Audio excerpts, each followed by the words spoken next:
Did you know that it's illegal not to pay Elon Musk money?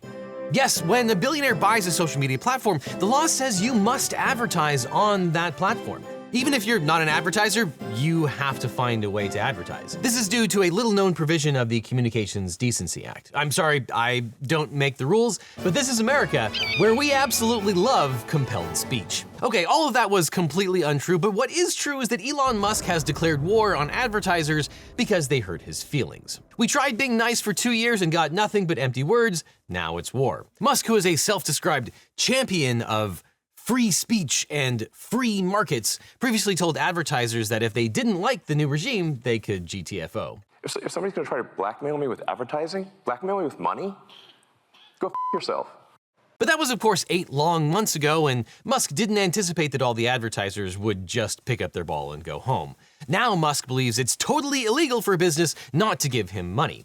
Musk and Twitter sued the Global Alliance for Responsible Media, or GARM, a coalition of advertisers, for violating antitrust laws by coordinating with brands to discourage advertising on Twitter. Twitter CEO Linda Yaccarino, wearing a pendant around her neck that says free speech, released a statement in support of the lawsuit. I was shocked by the evidence uncovered by the House Judiciary Committee that a group of companies organized a systematic illegal boycott against X. It is just wrong. Now, I'd like to assume that this video was generated by Twitter AI because I don't think a human could be that robotic, but I actually don't think that AI could be as robotic as Linda Yaccarino is in that particular video. But why should Twitter's users care about an advertiser boycott? Because they conspire to boycott X, which threatens our ability to thrive in the future. That is Yaccarino speak for, oh crap, we're not making enough ad revenue to pay the interest on the $12.5 billion loan that we took out. But make no mistake, Yaccarino says that the advertisers are actually coming after Twitter users, and now everyone who uses the platform is in danger. These organizations targeted our company and you, our users. Now, Twitter users might be in danger, but it's not because they aren't getting any more ads for Snickers. As Media Matters discovered, after Musk took over, advertisements from big brands started appearing next to, quote, content that touts Adolf Hitler and his Nazi party. Musk and Yaccarino took prompt action to deal with that problem by,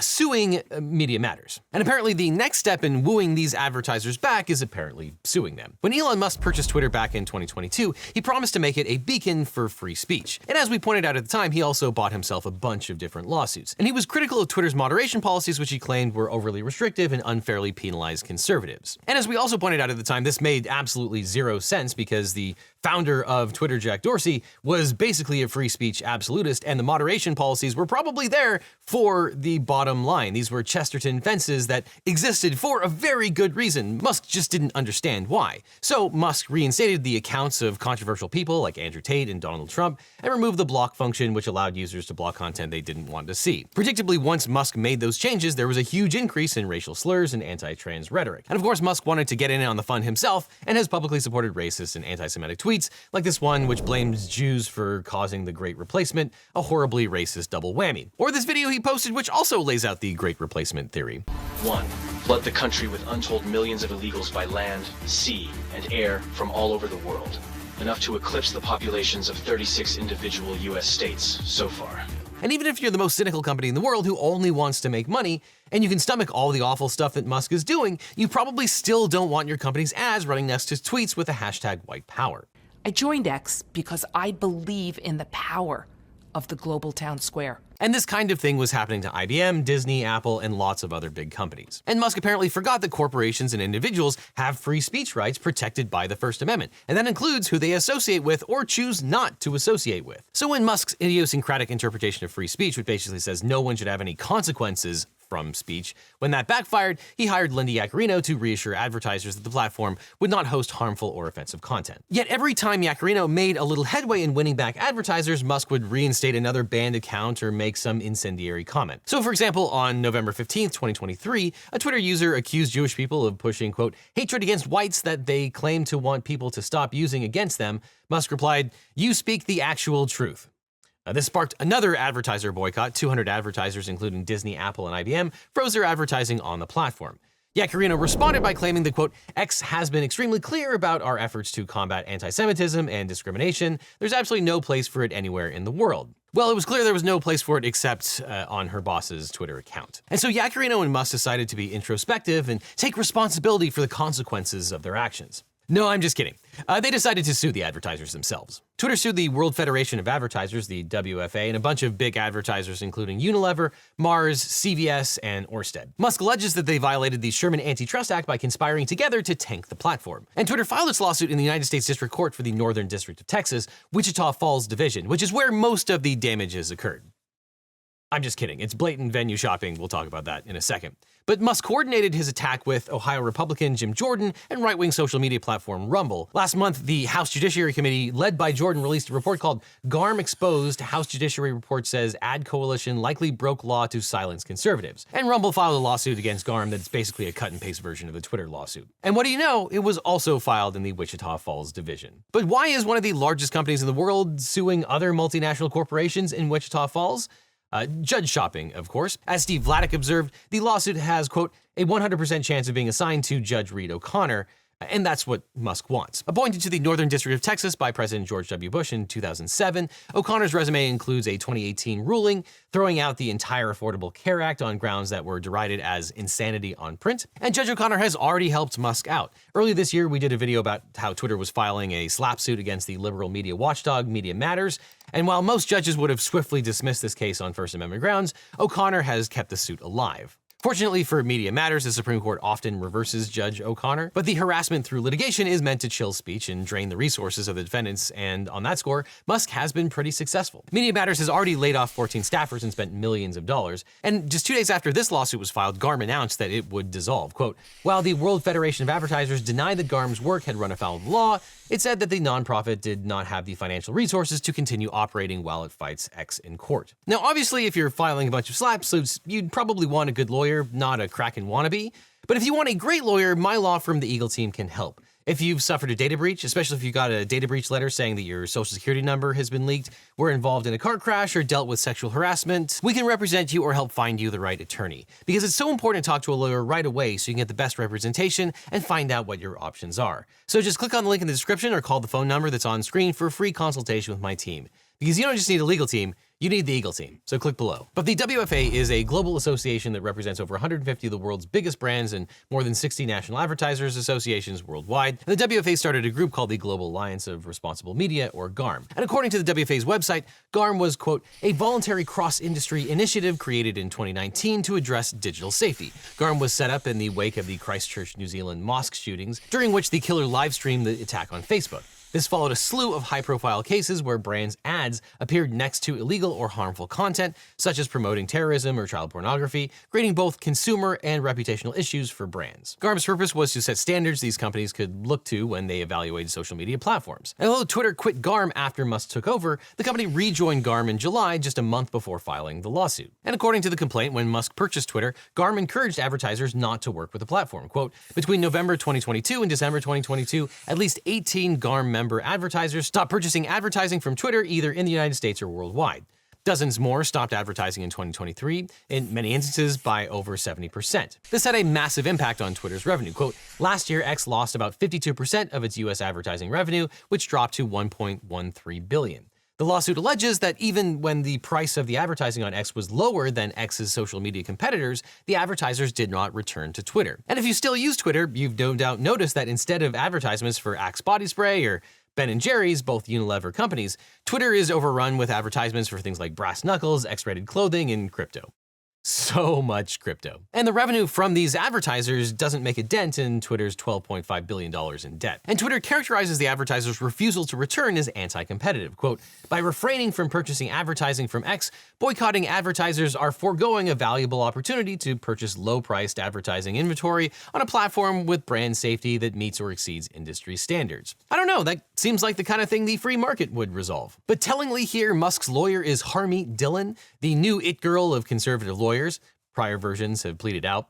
Dillon made her bones during the COVID-19 crisis when she repeatedly sued Governor Gavin Newsom for things like not including gun shops on the list of businesses that could stay open because they provided essential services. And Dillon tried to get herself elected as chair of the Republican National Committee, but you have to marry a Trump son to get that job. But it's a classic tell when no reputable lawyer will file one of these lawsuits and you hire a lawyer that has zero expertise in the First Amendment or antitrust law. Things that would be pretty relevant to a lawsuit that deals with the First Amendment and antitrust law. But is there any merit to the claim that X was the victim of an illegal boycott? Well, the lawsuit sues defendants for 2 counts of violating the Sherman Antitrust Act, 15 U.S.C. Section 1. The Sherman Act prohibits any contract, combination, or conspiracy in restraint of trade or commerce among the several states or with foreign nations. Section 7 of the Act allows a private individual or company to bring a separate suit for 3 times the amount of damages sustained.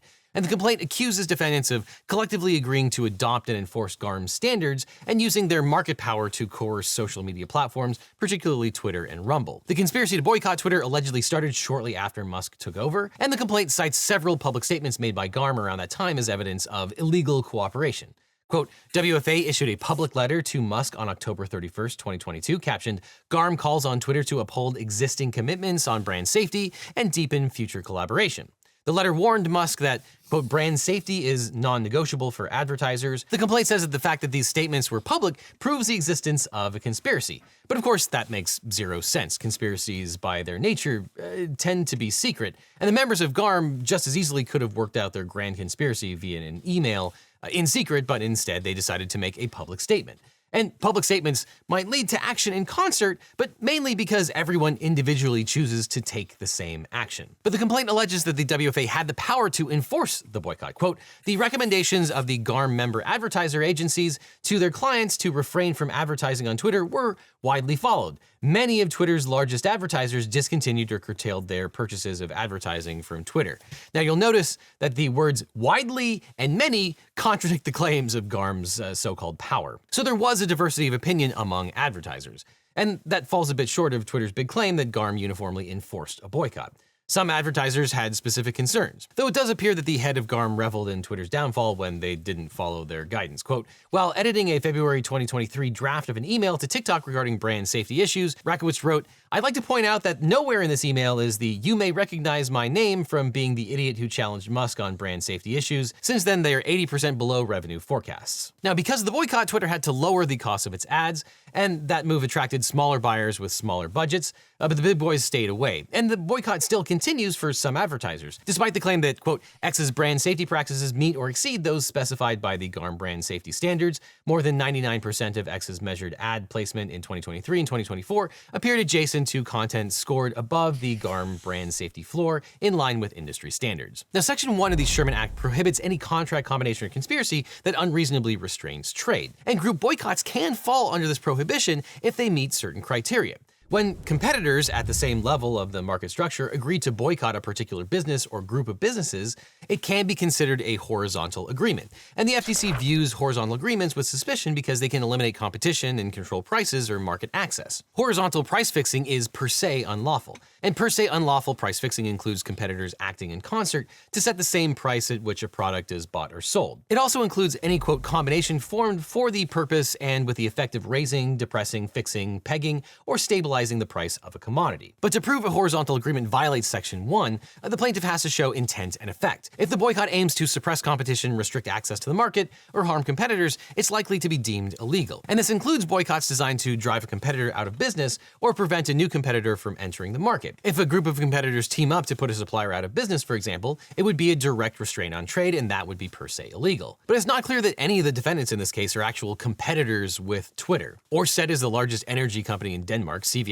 is an American drugstore. They don't sell competing products and they don't compete with Twitter, but the complaint considers them to be competitors because they both purchased ad space on Twitter. Now, former policy director at the FTC and current antitrust lawyer David Balto, in a Rolling Stone interview, called Elon's lawsuit a, quote, hideous joke. He said, quote, it's not a question of whether or not Twitter lost some money. It's a question of whether or not Twitter was competitively disadvantaged by their actions. There is no evidence in this complaint that they were competitively disadvantaged. And it's also not clear that refusing to advertise on a platform en masse is even anti-competitive.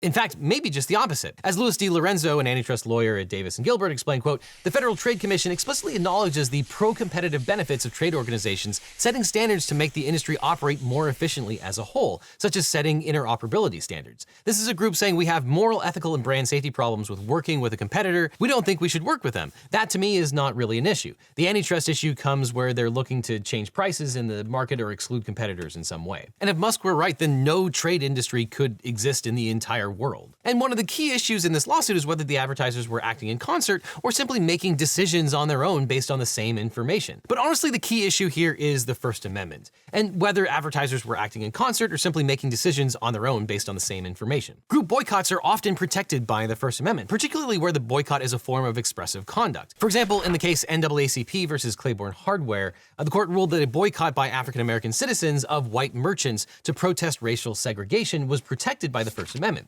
In that case, the local chapter of the NAACP drafted a document with 19 demands for racial justice.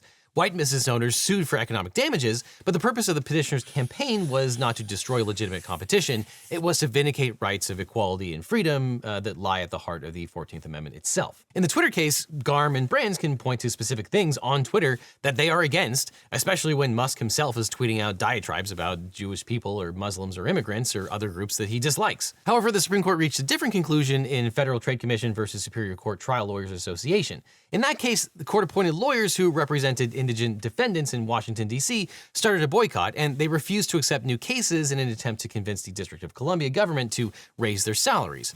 It worked, but the Supreme Court upheld the FTC's complaint. And the court did not buy their lawyers' argument that the boycott was a means of obtaining social justice for their clients. The court ruled that, quote, "The boycott was the means by which respondents sought to obtain favorable legislation," and threw out their free speech defense. But the court drew a distinction between Claiborne Hardware, where the defendants sought only the equal respect and equal treatment to which they were constitutionally entitled, and the trial lawyers who wanted economic gain for themselves. And here, Twitter's allegations that the advertisers are actually hurting themselves by not advertising on Twitter is going to come back to bite them. But generally then, if the primary objective of a boycott is based in the First Amendment rather than an attempt to restrain trade or harm competitors, it's likely to be protected. And here it doesn't look like GARM and the advertisers were trying to get favorable advertising rates for themselves. If they were, they would have returned to Twitter as soon as Musk dropped the ad rates. But honestly, who knows what this is going to look like in front of Judge Reed O'Connor? And while 99% of judges would dismiss this lawsuit on the pleadings, who knows what Judge Reed O'Connor is going to do? And that's one of the problems when someone files a clear SLAPP suit in a jurisdiction without an anti-SLAPP law, which Twitter did here. The plaintiff will point to issues of fact that need to be investigated through discovery and avoid an early motion to dismiss.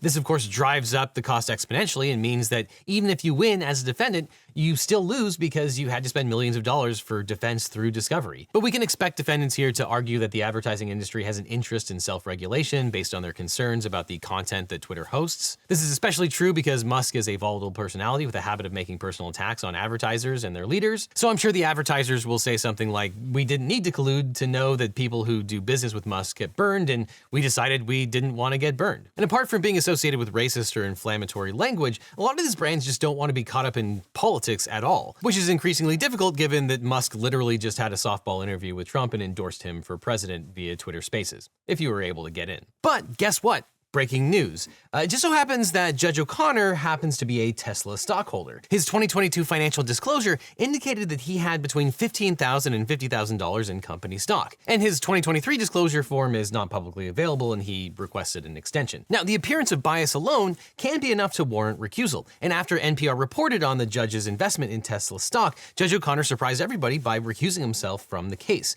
His order gave no reason, but instructed the court to assign the case to another judge per the usual procedure. The case was then assigned to another judge in the Northern District, James E. Kincaid, who was appointed by George W. Bush. Meanwhile, Musk's glitch-ridden interview with Donald Trump may have given advertisers yet another reason to stay away from the platform. And in particular, Musk and Trump discussed their love of union busting. Trump said, I mean, I look at what you do. You walk in and you just say, "Do you want to quit?" They go on strike. I won't mention the name of the company, but they go on strike and you say, "That's okay, you're all gone.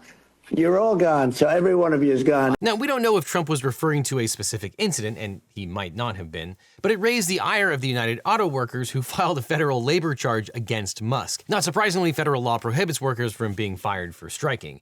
Threatening to fire workers is barred by the National Labor Relations Act. Now, this is a nonsense case that's almost certainly going to get dismissed, especially now that Judge O'Connor is off the case. And that's reflected in news reporting, too. What's interesting is that Elon Musk suing GARM has been covered extensively by over 30 news outlets. 34% of the reporting is coming from the left and 31% coming from the right. But if you compare the headlines, you start to see some interesting framing emerge. On the center left, you have outlets saying that Musk, quote, sued a nonprofit advertising group out of existence. And on the right, you see essentially the exact same thing, but declaring in all caps success. Now, depending on which article you see first, your view of the story can be completely different. If you read left-leaning sources, you might be worried that Musk can wield so much power through our tort system, as with the CNN headline. And if you lean right, you might be happy to think the lefty organization has bit the dust, whether or not the assessment is true. Now, this is all possible thanks to today's sponsor, Ground News, a website and app developed by a former NASA engineer on a mission to give readers an easy, data-driven, objective way to read the news.